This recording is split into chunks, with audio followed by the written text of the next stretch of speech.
3 truth bombs about home education that I wish I'd known in the beginning, but I have learned as I've gone along.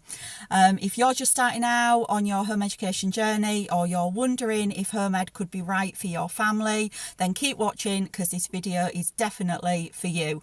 As a home educating mummy of 2, I follow lots of the social media pages, I follow lots of blogging pages, and I think they really are helpful, especially to people just starting out.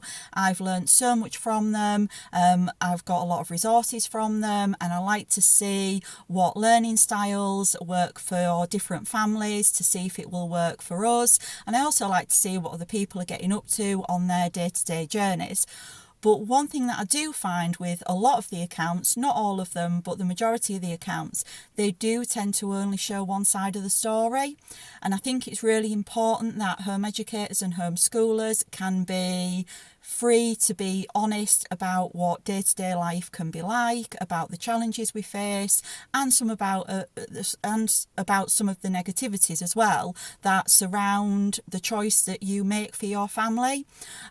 So I just want to really show that home education really can be for all.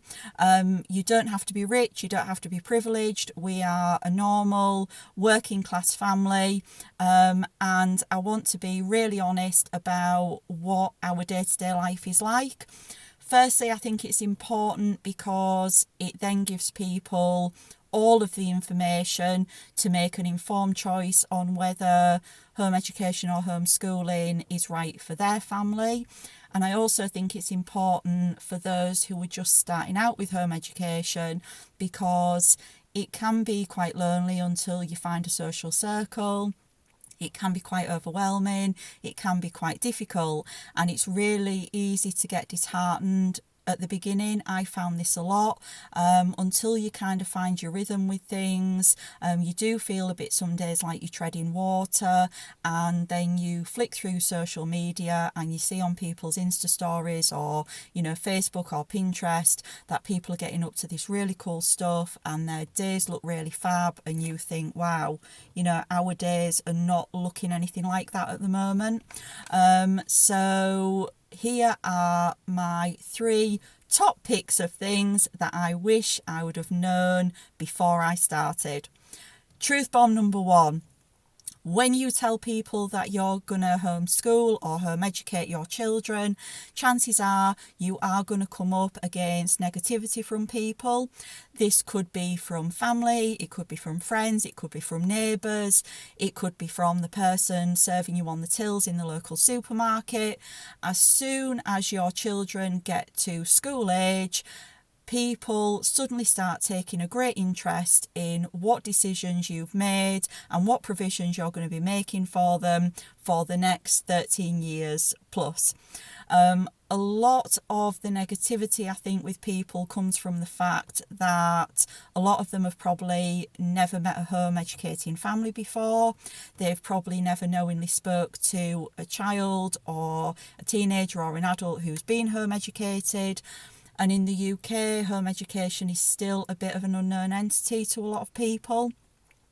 But regardless of where their negativity comes from, I can almost guarantee that in the beginning, you're going to walk away from those conversations questioning the choices that you've made.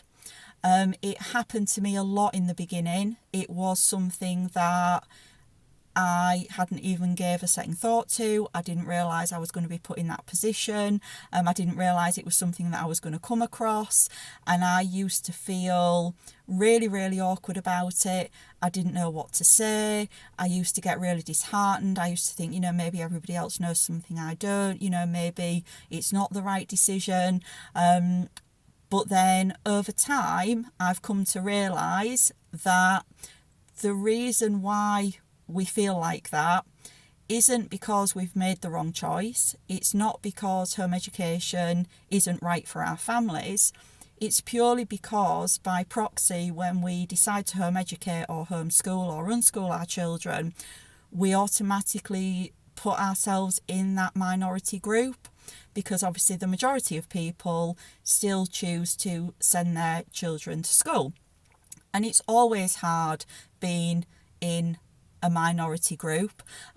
It does get easier over time. I can genuinely say now, nearly 5 years in, that I really just don't give negative comments a second thought. They literally just wash over me. But one thing to really keep in mind at the beginning, if you are struggling with this, or when you do come across it, is to remember that nobody knows you, nobody knows your children, and nobody knows your family as well as you. And you have made your choice based on that information. So whatever comments you get, whether they're negative or whether people come across as being quite rude, please, I know it's easier said than done, please don't let it get to you. I promise it does get easier over time. Stand firm. Nobody knows your family and nobody knows your children and what's right for them better than you.